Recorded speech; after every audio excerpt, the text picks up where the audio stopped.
Bonjour frères et sœurs dans le Seigneur, j'espère que tout le monde va bien par la grâce de Dieu. Soyez tous bénis et fortifiés de là où vous êtes, famille en Christ. Peuple de Dieu, soyez bénis. Nous sommes le jeudi 18, premier mois 2024, frères et sœurs dans le Seigneur. Aujourd'hui, je reviens encore. Vraiment, le Seigneur est le Tout-Puissant, celui qui a le dernier mot. Je suis qu'un instrument que Dieu utilise comme par pitié. Le Seigneur pouvait encore me montrer, ça, j'ai reçu ça, c'était le lundi 8, premier mois 2024, frères et sœurs, au sujet du prophète Eli Pada de la Côte d'Ivoire, que je ne connais pas et il ne me connaît même pas. Voilà. Donc, frères et sœurs, je vais remettre tout dans les mains du Seigneur ici avant de vous expliquer. Vraiment, c'est urgent. Éternel Dieu Tout-Puissant, Créateur du ciel et la terre. Seigneur, je te dis encore merci, Papa. Merci parce que tu es souverain. Les choses cachées sont à toi et les choses révélées sont à nous et à nos enfants à perpétuité. Seigneur, tu es l'infinie grandeur, Papa. Je te bénis, Saint-Esprit, sois au contrôle. Dans le nom tout-puissant de notre Seigneur et Sauveur, Jésus-Christ, le Mashiach, que je viens ainsi de prier. Amen. Frères et sœurs, la dernière fois, le Seigneur m'avait révélé, comme je vous disais, par rapport à ce prophète-là. Donc, dans la nuit de lundi 8, en fait, j'étais dans ce songe-là. J'ai écouté comment le Seigneur me parlait des archevêques de la Côte d'Ivoire.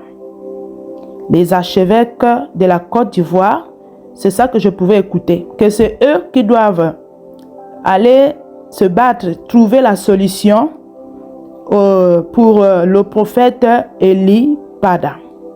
C'est comme ça, frères et sœurs, que je pouvais écouter cette voix qui me parlait, le Seigneur. Ce sont les archevêques de la Côte d'Ivoire qui peuvent trouver la solution pour leurs frères.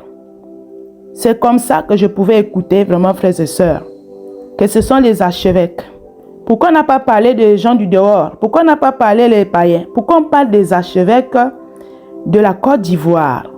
Pour ceux qui ont l'amour pour leur frère, qui est le prophète Eli Pada. C'est ça que Dieu pouvait me dire, vraiment, frères et sœurs, toute la nuit. Je me suis même réveillée avec ça. J'avais même mal à la tête. J'ai dit, mais ça, c'est quelle histoire encore? Pour ceux qui ont l'amour, pour ceux qui se reconnaissent archevêques, c'est eux que Dieu demande d'aller intervenir pour leurs frères qui est le Eli Pada, le prophète. Frères et sœurs, je peux que venir donner ce que le Seigneur me dit de dire. Je ne parle pas de moi-même d'ici. Dieu n'a pas de limite. Dieu, il fait avec qui il veut. Nous sommes tous les hommes sur la terre, nous sommes que ces instruments qu'il utilise par pitié. Notre Dieu, il est le seul, il est l'unique. Aujourd'hui, nous allons voir la jalousie. Nous allons voir la haine dans le corps de Christ. Nous allons voir la persécution dans le corps de Christ. Mais Dieu n'a pas dit comme ça. Comment on pourrait être sauvé si on est encore méchant dans le corps de Christ, si on est vraiment encore terrible? Mais donc, on prie là en vain. Donc, on prie en vain. Au final, on va se retrouver où si on n'a pas l'amour pour notre prochain? Dans la Bible, quand les autres, ils étaient livrés dans les mains en prison là-bas, c'est les autres frères là qui se battaient pour prier pour que les autres là puissent sortir de la prison. Et n'abandonnaient pas. Mais si le Seigneur, le Mashiach vient dire ici que ce sont les archevêques de la Côte d'Ivoire qui peuvent trouver la solution pour leurs frères, c'est que Dieu lui-même, il connaît. Il a le regard sur chacun de nous sur la terre. Il connaît le nombre de nos cheveux sur la terre. Il sait qui est sur la terre. Il nous connaît tous. Il connaît la marche de chacun. Frères et sœurs, si je viens donner ce message ici, c'est pour que les archevêques de la Côte d'Ivoire puissent trouver la solution comme leur chef, le Créateur du ciel et la terre, a donné cet ordre-là. Vraiment, peuple de Côte d'Ivoire, c'est ça que je pouvais recevoir toute la nuit jusqu'au matin. Et j'ai même dit, j'ai même dit ça à une sœur que je connais aussi ici, j'ai dit, voilà ce qu'on m'a dit. Les archevêques de la Côte d'Ivoire, pour ceux qui ont l'amour de leur Créateur, pour ceux qui aiment Dieu véritable, c'est là maintenant qu'on va voir maintenant les vrais frères et les vraies sœurs dans le Seigneur. Voilà, Dieu nous lance le défi. Moi, je ne le connais pas. Il n'a jamais prié pour moi ou bien je ne le connais même pas. Mais Dieu vient choisir une personne loin pour venir montrer ces choses-là, pour venir dire ces choses-là, vraiment, frères et sœurs. C'est très important. Les archevêques de la Côte d'Ivoire, c'est ça que le Créateur vous demande de faire, de trouver la solution pour faire sortir votre frère là où il est bloqué. C'est ça que le message que je pouvais écouter toute la nuit. Notre Dieu, c'est un Dieu de vérité. Le Dieu que nous prions, c'est un Dieu de prodiges, un Dieu de miracles. Frères et sœurs, je ne peux pas garder ce message-là. Nous sommes que les instruments qu'il utilise par pitié. Nous sommes rien sur la terre. Nous sommes que passagers sur la terre. Les choses de ce monde, ce n'est que vanité. Ça va passer. Mais la parole de Dieu, qui est la vérité, ne va pas passer. Notre témoignage sur la terre, c'est ça qui va nous suivre jusqu'au séjour, soit au séjour des saints. Vous voyez? Ou au séjour des morts aussi. C'est les témoignages. Dieu, c'est un Dieu de témoignages, frères et sœurs. Donc, si le Seigneur me donne ces messages, je peux que venir dire à ce peuple, c'est là-bas, en Côte d'Ivoire, qu'il y a eu les histoires des enlèvements du prophète et Élie Pada.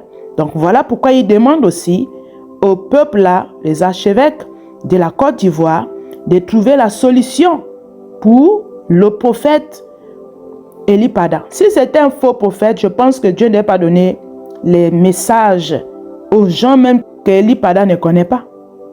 Vous voyez? Vous voyez comment? Ceux qui se reconnaissent archevêques, c'est eux que Dieu dit ici d'aller trouver la solution pour que le prophète Élie Pada puisse sortir, revenir à la vie normale. Donc, on doit se soutenir. Si on est vraiment serviteur ou servante, on doit se soutenir. Oui, parce que dans la Bible, c'est ça. Et se soutenaient les uns et les autres. Voilà pourquoi aujourd'hui, l'évangile, on a reçu la parole de Dieu. On les a même décapités à cause de la vérité.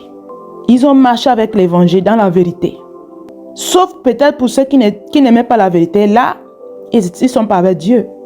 Mais pour ceux qui sont dans la vérité, pour ceux qui ont l'amour pour son frère, pour sa sœur, il doit combattre et délivrer son frère de la main du filet de l'oiseleur. C'est ça qu'on a demandé. Donc, aux archevêques de la Côte d'Ivoire, c'est ça que le Seigneur vous demande ici.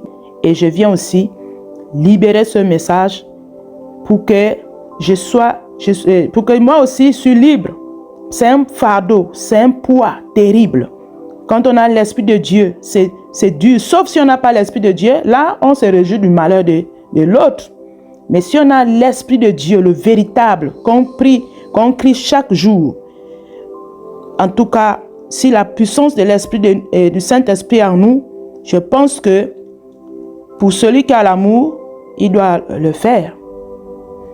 Donc, voilà un peu ce que je voulais partager avec vous ici. Vraiment, les archevêques, pour ceux qui se reconnaissent, pour ceux qui aiment leurs frères, c'est là maintenant qu'on va voir maintenant.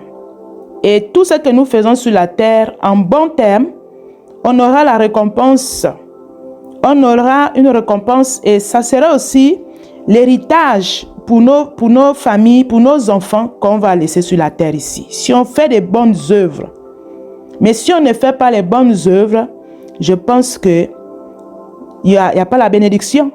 Si on fait bien, Dieu aussi va nous voir bien aussi. Mais si on ne fait pas bien, ça ne peut pas aller.